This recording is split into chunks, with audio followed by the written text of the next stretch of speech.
Okay, इधर ध्यान दो बेटा। The speed of travelling wave,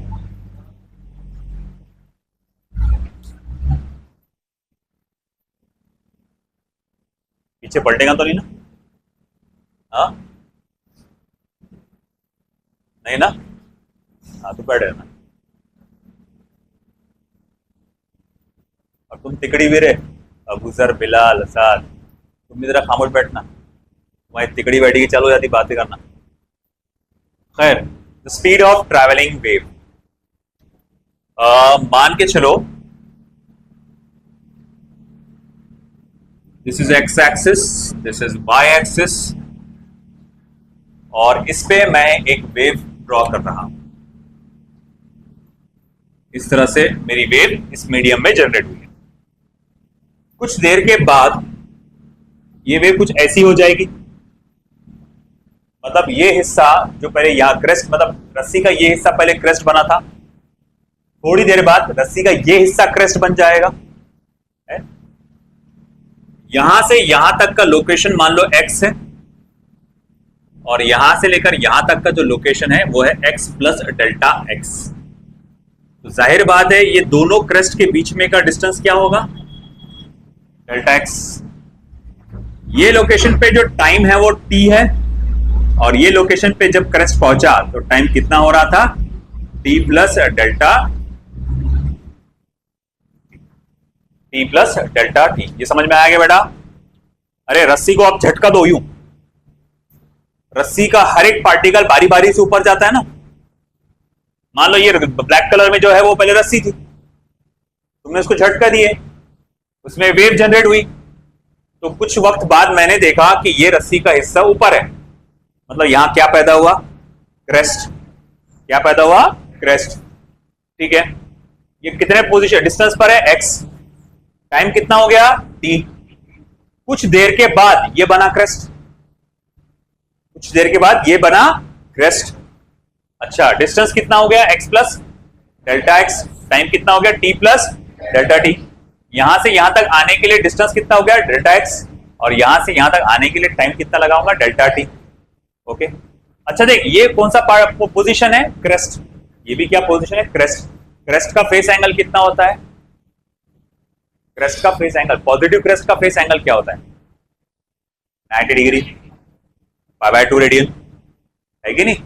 अरे भैया ये भी क्रेस्ट, ये भी क्रेस्ट, इसका फेस एंगल, इसका फेस एंगल कैसा होगा? सेम। हम लोग जब फॉर्मूला लिखते हैं, मैं बोलूंगा ठीक है एट टाइम t वेव का फॉर्मूला क्या आएगा? आप बोलेंगे a sin kx plus omega t।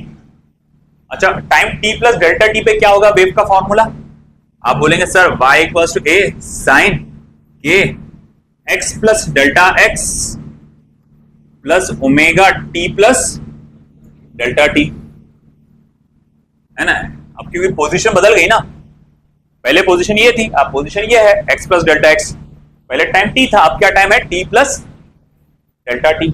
अच्छा ठीक है, मान लिया। मगर मैं बोलूंगा ए भाई, ये टाइम पर और ये टाइम पे वो दोनों भी क्रेस्टिच है, और अगर दोनों भी क्रेस्टिच है तो फेस एंगल दोनों का कैसा होगा? सेम। मान लो π/2 रेडियन, तो ये भी π/2 रेडियन के बराबर है और ये भी π/2 रेडियन के बराबर है। इसका मतलब ये दोनों की वैल्यू कैसी आने वाली है? सेम। तो मैं क्या लिख सकता हूं फिर? kx plus omega T is equal to k x plus delta x plus omega T plus delta T, ये ऐसा आएगा। अच्छा ठीक है, फिर आगे kx प्लस ओमेगा टी, के को अंदर मल्टीप्लाई करो, kx plus k delta x, omega को अंदर मल्टीप्लाई करो, delta T.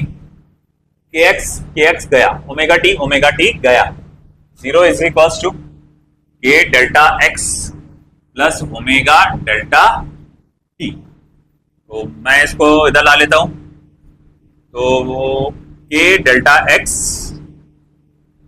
Is equals to omega delta T. Okay okay,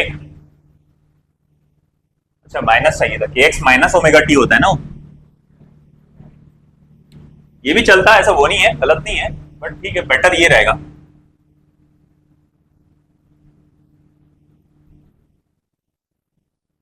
minus omega T और minus omega into delta T, minus omega into delta T minus sine, तो फिर अब इसको इधर लाएंगे तो ये प्लस हो जाएगा, ठीक है, ये डेल्टा एक्स, हाँ, और ओमेगा डेल्टा टी, सॉरी, अब डेल्टा टी को इसके नीचे ला लो, ओमेगा अपॉन ये, है ना। अब देखो delta x upon delta T, displacement या डिस्टेंस अपॉन टाइम, डिस्प्लेसमेंट ही होगा ना, वो क्या होता है, वेलोसिटी। देखो वेलोसिटी का फॉर्मूला निकल के आया ओमेगा अपॉन के, जो अपन ने यूज किए थे, v equals to omega upon के यूज किए थे ना अपन ने ये, ठीक है। अच्छा v is equals to omega क्या लिख सकते हैं आप, 2 पाई अपॉन कैपिटल टी या 2 पाई n सबसे अच्छा, और बाद में k को क्या यूज कर सकते हैं, 2 पाई बाय लैम्बडा, गया गया, v इज इक्वल्स टू क्या बना, n लैम्बडा, ये फॉर्मूला है, ठीक है।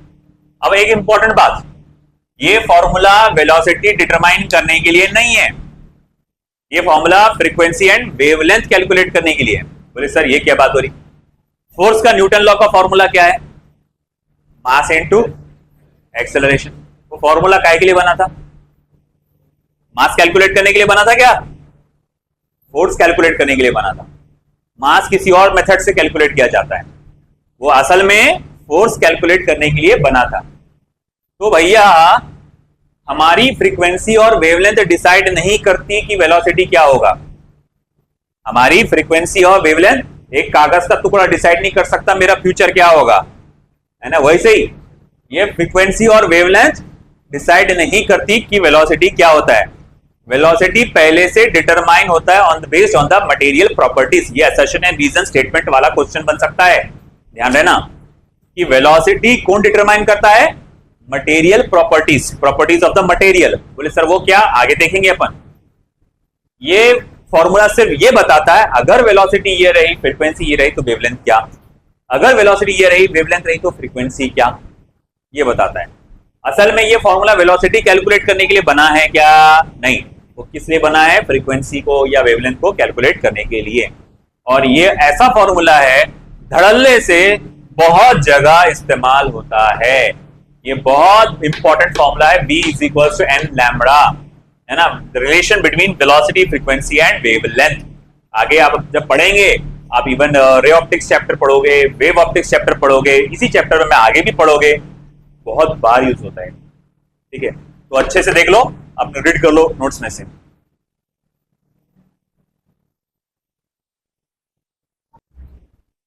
अब ध्यान दो बेटा, बहुत आसान से हमारे 4 टॉपिक्स आने वाले, सब टॉपिक्स आने वाले।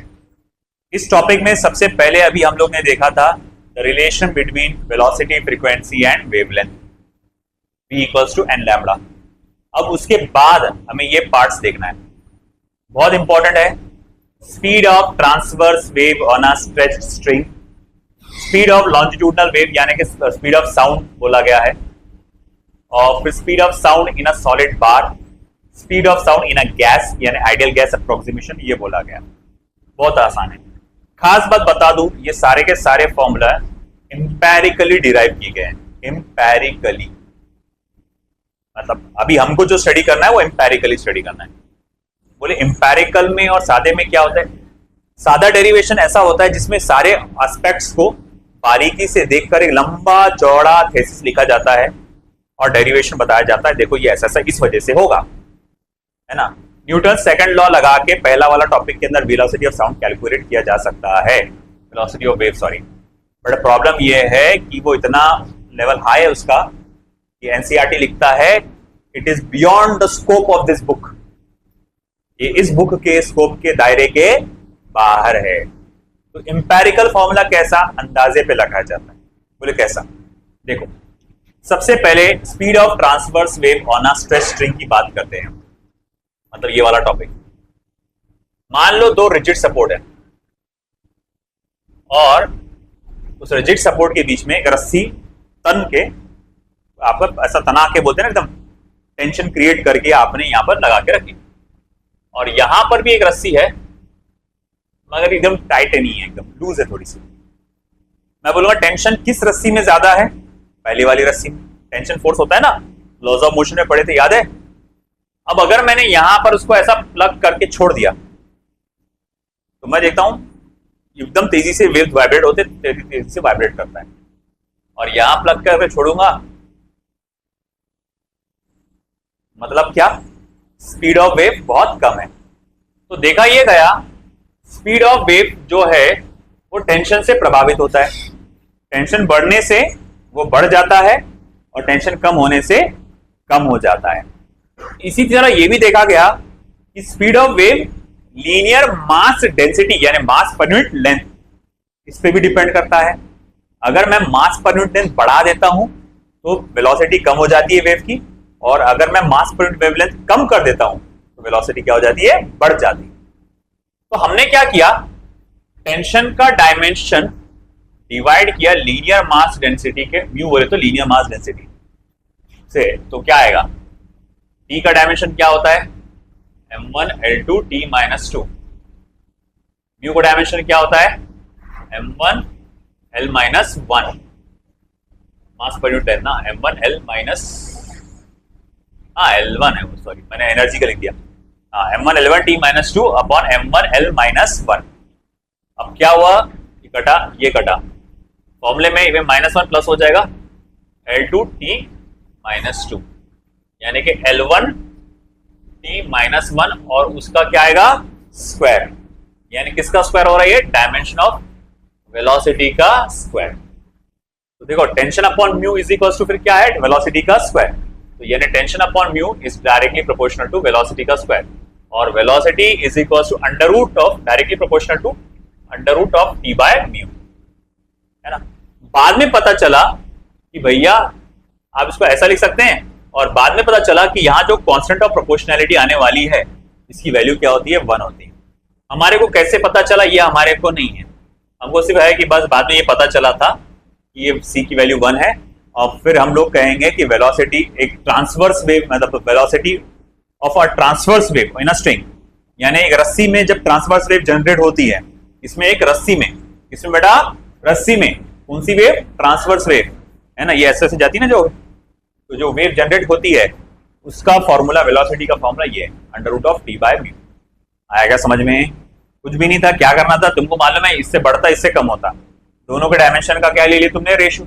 ये नीचे जाने वाला है वो ऊपर आने वाला है, मगर पावर क्या होगा वो मालूम नहीं था, तो डायमेंशन का रेशियो लिए तो पता चल गया वेलोसिटी का पावर 2 आ रहा है। तो velocity direct proportional to under root of T by mu. Constant आएगा, कांस्टेंट की वैल्यू बाद में पता चली 1 आ गया, खत्म। ठीक, अभी रुक जाओ। फिर उसके बाद स्पीड ऑफ लॉन्जिट्यूडनल वेव। अगर किसी मीडियम से लॉन्जिट्यूडनल वेव आगे बढ़ता है, मान लो मैं बोल रहा हूं बार बार, आपके कानों तक आवाज मेरी पहुंच रही है, क्यों पहुंच रही है? जो मीडियम है बार बार कंप्रेस होते होते, कंप्रेस रिलैक्स होते हुए वो आपके कान तक पहुंच रहा है, और फिर वो कान का पर्दा भी वाइब्रेट करता है, साउंड आपको सुनाई देता है। तो मतलब ये है कि मीडियम का कंप्रेशन और रेयरफैक्शन इन्वॉल्व होता है in the propagation of sound. हम लोगों ने इलास्टिसिटी या मैकेनिकल प्रॉपर्टीज ऑफ सॉलिड वाला चैप्टर पढ़े थे। कौन सा इलास्टिक मॉड्यूलाई, कौन सा इलास्टिक मॉड्यूलाई होता है जो कंप्रेशन और रेयरफैक्शन के लिए रिस्पॉन्सिबल है? इसमें कंप्रेशन बल्क मॉड्यूलस, है ना, volume stress upon volume strain, तो उसको क्या बोलते हैं? बल्क मॉड्यूलस ही बोलते हैं ना अपन। तो volume stress upon volume strain, and that's called as bulk modulus. तो बल्क मॉड्यूलस इन्वॉल्व है आपके प्रोपोगेशन ऑफ मीडियम को कंप्रेस और रिलैक्स करने के लिए। तो देखा यह गया कि जिस मीडियम में इलास्टिसिटी ज्यादा होगी, यानी बल्क मॉड्यूलस ज्यादा होगा, वहां आवाज तेजी से जाएगी, तेजी से वाइब्रेट करेगा, तेजी से कानों तक पहुंचेगा। जिस मीडियम की डेंसिटी ज्यादा होगी, मैं ये देखता हूं कि स्पीड मेरा कम हो जाता है। देखो बल्क मॉड्यूलस का फॉर्मूला क्या होता? Minus delta P delta we by P. अगर मैं बल्क मॉड्यूलस का डायमेंशन देखूंगा तो m1 l-1 t-2। डेंसिटी का डायमेंशन देखूंगा m1 l-3, mass density, volume density इसको हम लोग कह सकते हैं। तो bulk modulus divided by rho m1 l-1 t-2 m1 l-3, m1 कटा होगा, -1 -3 क्या हो जाएगा +2 l2 t-2, यानी कि अगेन l1 t-1 उसका स्क्वायर है, यानी डायमेंशन ऑफ वेलोसिटी का स्क्वायर। मतलब अगेन मैं कह सकता हूं कि velocity is directly proportional to आपका under root of b by rho, जैसे पिछली बार हुआ था b by rho directly proportional to velocity का square, velocity is directly proportional to under root of b by rho, therefore velocity is equals to under root c multiply by under root of b by rho. और बाद में पता चला कि c की value क्या होती है 1, तो v is equals to under root of b by, है ना। फिर चलो ये था हमारा स्पीड ऑफ साउंड, है ना, स्पीड ऑफ लॉन्जिट्यूडनल वेव यानी कि साउंड जो मीडियम में होता है वैसा। मगर ऐसा है कि ये साउंड सिर्फ एयर में नहीं, ये सिर्फ एयर में नहीं सॉलिड से भी जा सकता है।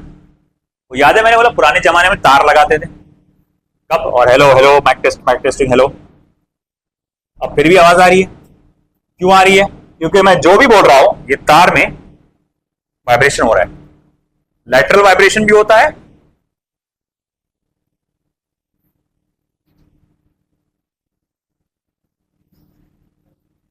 सुबह हो गई मामू, कहां बिजी था इतना, रात भर जागा तूने लगता। किससे बात कर रहा था? ठीक है देखो इधर, तो हेलो अपन ऐसा बोल रहे कॉक में, और यहां से जो तार है उसमें वाइब्रेशन हो रहा,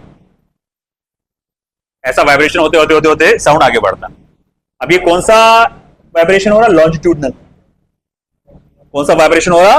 लॉन्जिट्यूडनल। अब ऐसा कौन सा इलास्टिक मॉड्यूलाई है जो लॉन्जिट्यूडनल स्ट्रेस और स्ट्रेन से रिलेटेड है? Young's modulus. तो यहां पर बल्क मॉड्यूलस की जगह क्या आएगा? Young's modulus. और फिर उसके बाद मैं यहां लिख सकता हूं कि इस मामले में जो कहा जाएगा वेलोसिटी का फॉर्मूला आएगा under root of Y by, आएगा समझे आपको? Under root of Y by rho. तो ये देखो सॉलिड में मतलब क्या हुआ, मीडियम की ये प्रॉपर्टीज कि मीडियम का टेंशन कितना है, मीडियम का लीनियर मास डेंसिटी कितनी है, मीडियम का बल्क मॉड्यूलस कितना है, मीडियम का डेंसिटी कितनी है, मीडियम का यंग्स मॉड्यूलस कितना है, ये डिसाइड करता है कि स्पीड ऑफ साउंड क्या होगा। फ्रीक्वेंसी और वेवलेंथ डिसाइड करती क्या? नहीं, वो तो फ्रीक्वेंसी और वेवलेंथ उसका नतीजा है ना, वेलोसिटी का नतीजा है फ्रीक्वेंसी और वेवलेंथ। फ्रीक्वेंसी और वेवलेंथ का नतीजा वेलोसिटी नहीं है। तो भैया इन चीजों का रिजल्ट होती है वेलोसिटी। तो हमारे पास ये जो फॉर्मूला बन के आया, एक ये और एक ये और एक ये फॉर्मूले हमारे पास वेलोसिटी के माने जाते हैं। गैस वाला भी देखेंगे, पहले आप ये तीनों पढ़ लो एक साथ, फिर गैस देखेंगे।